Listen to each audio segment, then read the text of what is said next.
Chaque dimanche, les quotidiens publient des enquêtes, des chiffres et des entretiens qui dessinent un panorama dense de l'actualité. Du paddock de la Formule 1 aux grandes banques, en passant par la diplomatie, le football mondial et des documents sensibles. Ce tour d'horizon rassemble les informations telles qu'elles sont rapportées par Le Parisien dimanche, RTS Info, Le Matin dimanche, Sonntagszeitung, NZZ Sonntag et Sonntagblick. Le Parisien dimanche, un titre mondial de F1 joué entre 3 pilotes. Le Parisien dimanche consacre une large place à la dernière manche du championnat du monde de Formule 1, qui se déroule à Abu Dhabi. Pour la première fois depuis 15 ans, le titre se joue entre 3 pilotes lors du dernier Grand Prix.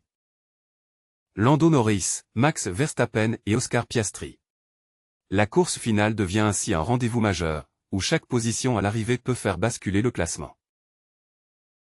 Le quotidien rappelle que cette configuration, où 3 prétendants restent en lice jusqu'au dernier week-end, est rare dans l'histoire récente de la discipline. Le contexte combinant statistiques, points restants à distribuer et scénarios possibles fait de cette épreuve un moment particulièrement attendu par les observateurs et les équipes. Le Parisien dimanche, les scénarios du titre pour Norris, Verstappen et Piastri. Le journal détaille précisément les différentes combinaisons qui pourraient offrir le titre à chacun des 3 pilotes. Ces scénarios, calculés en fonction des points attribués selon la position finale à Abu Dhabi, transforment le Grand Prix en véritable grille stratégique. Pour Lando Norris, plusieurs options mènent au titre.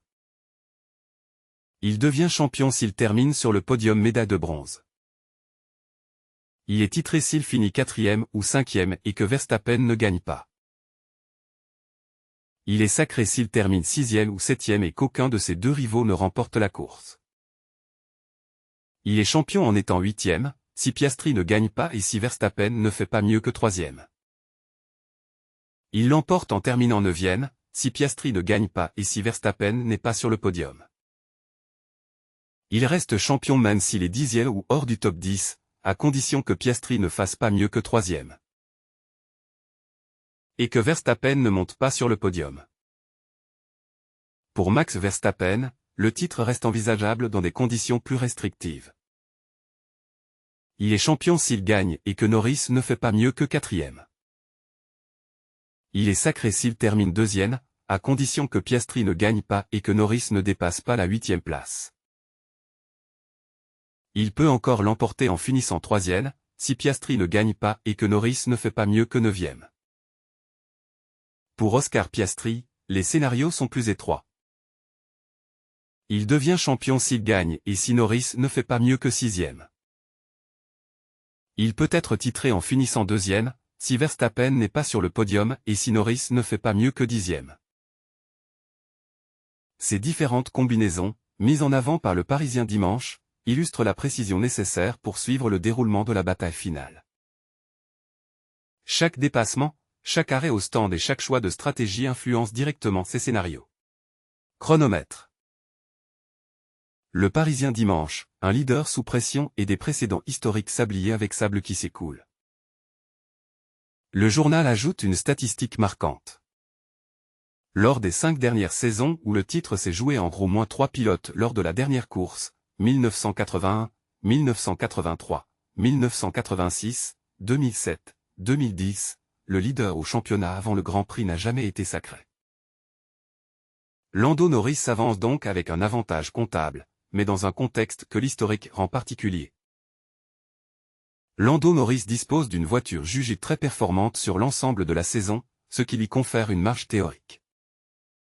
Des anciens pilotes consultés par le quotidien estiment qu'il pourrait adopter une course simple, en visant une place sécurisée plutôt que la victoire à tout prix. Le journal rappelle toutefois des exemples passés où une approche trop prudente a conduit à des résultats moins favorables pour des candidats au titre. Max Verstappen, déjà quadruple champion en titre, aborde cette finale avec l'expérience de longues luttes pour le titre. Il a déjà remonté un retard important au classement plus tôt dans la saison et se retrouve aujourd'hui à portée de Norris, avec la possibilité d'égaliser un record historique de sacre. Oscar Piastri, plus jeune et moins expérimenté dans ce type de situation, évolue dans un rôle d'outsider.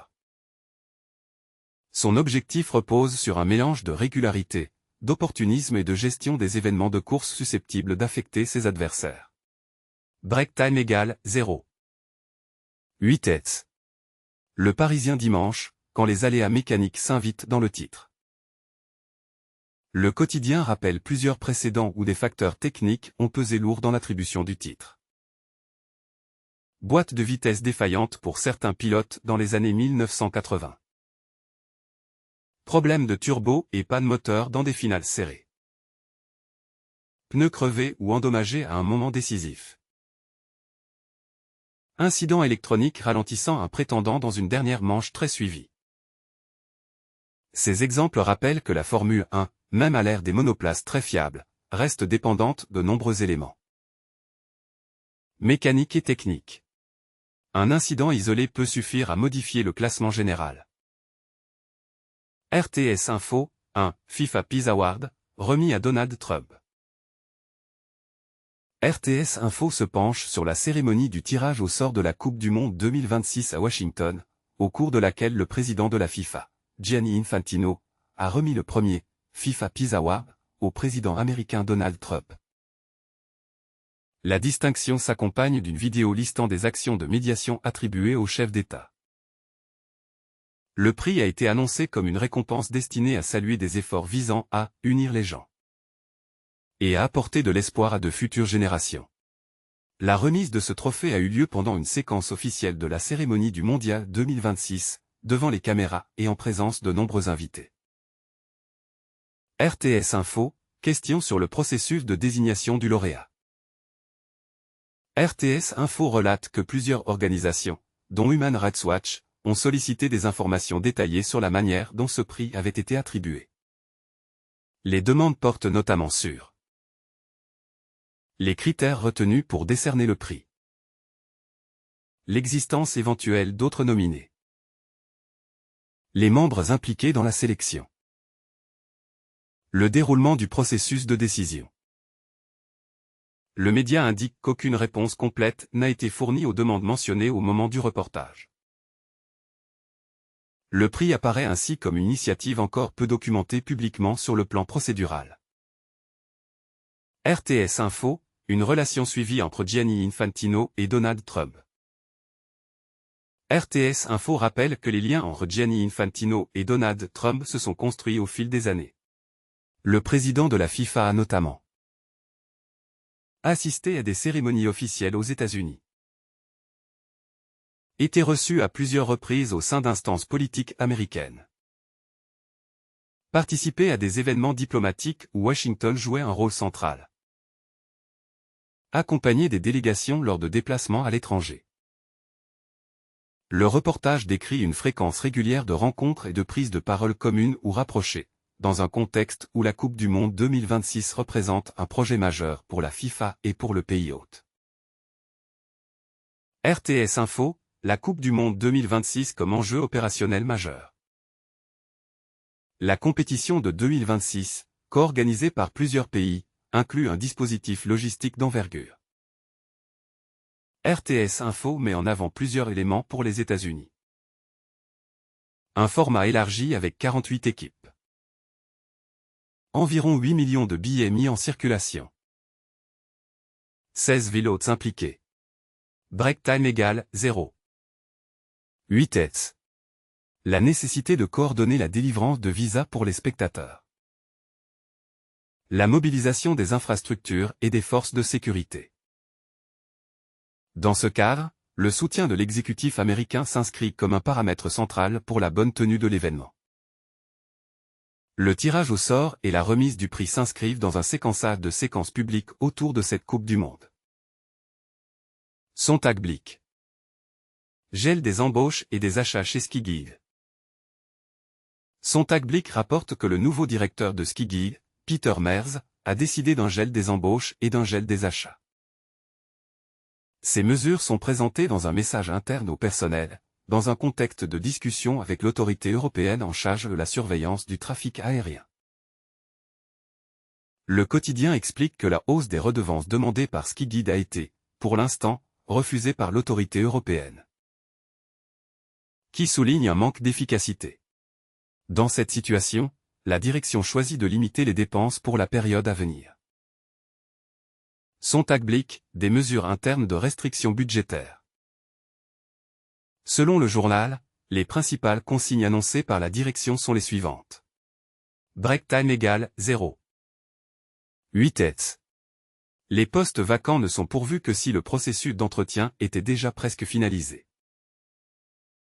Aucune nouvelle ressource externe n'est engagée pour le moment. Les achats non indispensables sont suspendus en attendant des clarifications budgétaires.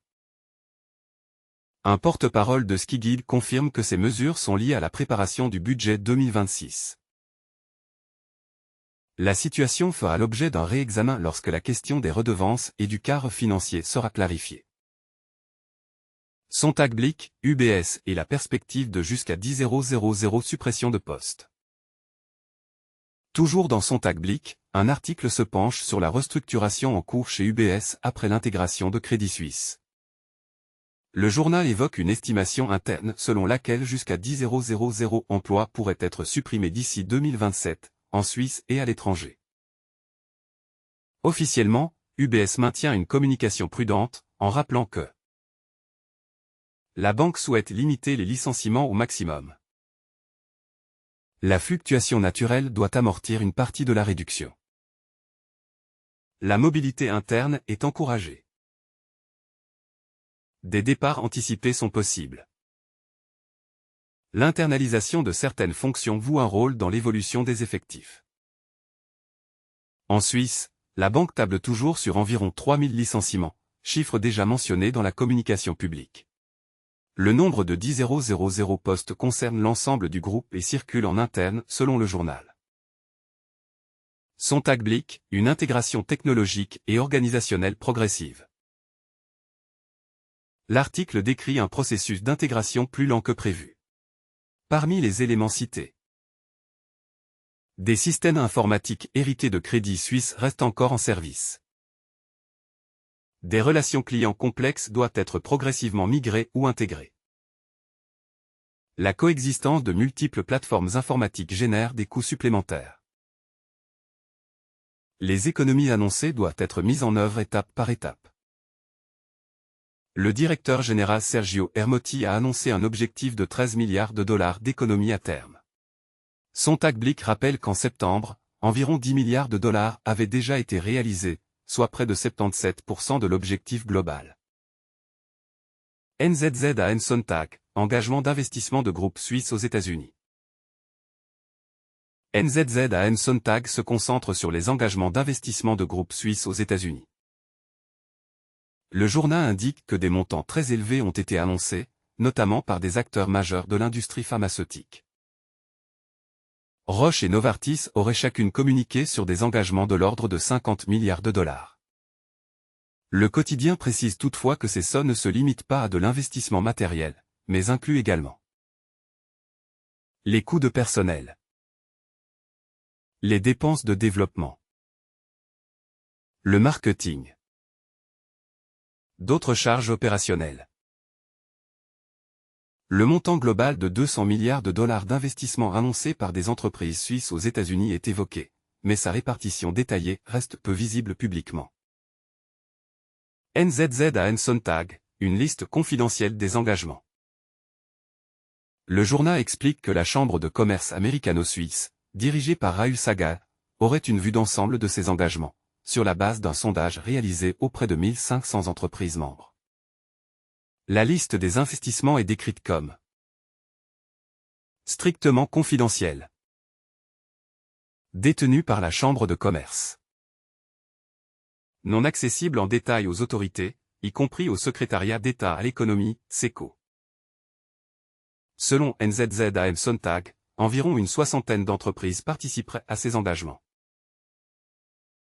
La diversité des secteurs représentés et la manière de comptabiliser les montants, investissements physiques, salaires, dépenses marketing, expliquent en partie la difficulté à reconstituer précisément la structure de ce total.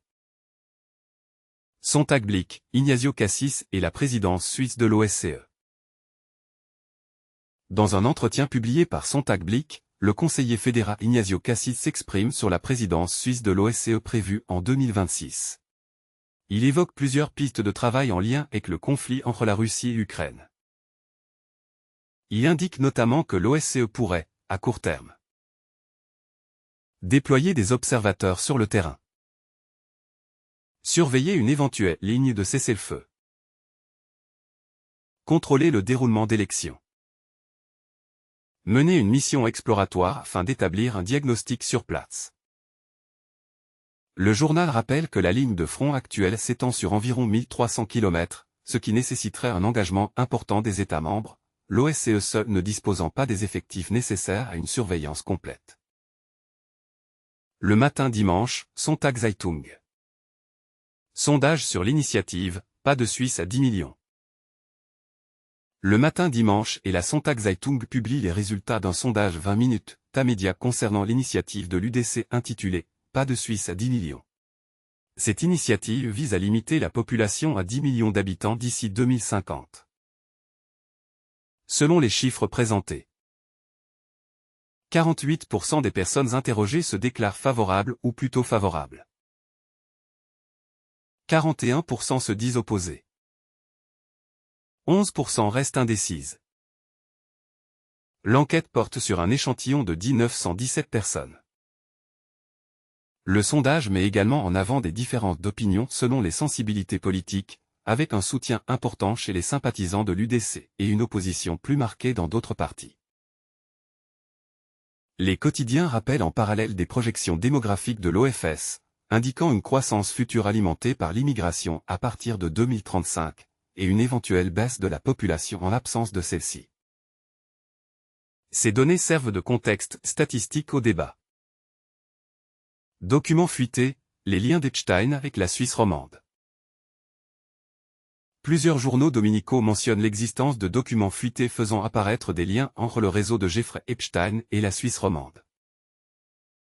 Ces documents contiendraient des informations relatives à des contacts, des échanges et des connexions diverses. Les articles se basent sur des éléments consultés dans ces documents, qui peuvent inclure des communications, liste de noms, références à des rencontres, coordonnées ou traces de déplacement. Les journaux dominicaux rendent compte de ces informations en tant que données issues de fuites documentaires, sans extrapoler sur des éléments non attestés dans les pièces mentionnées.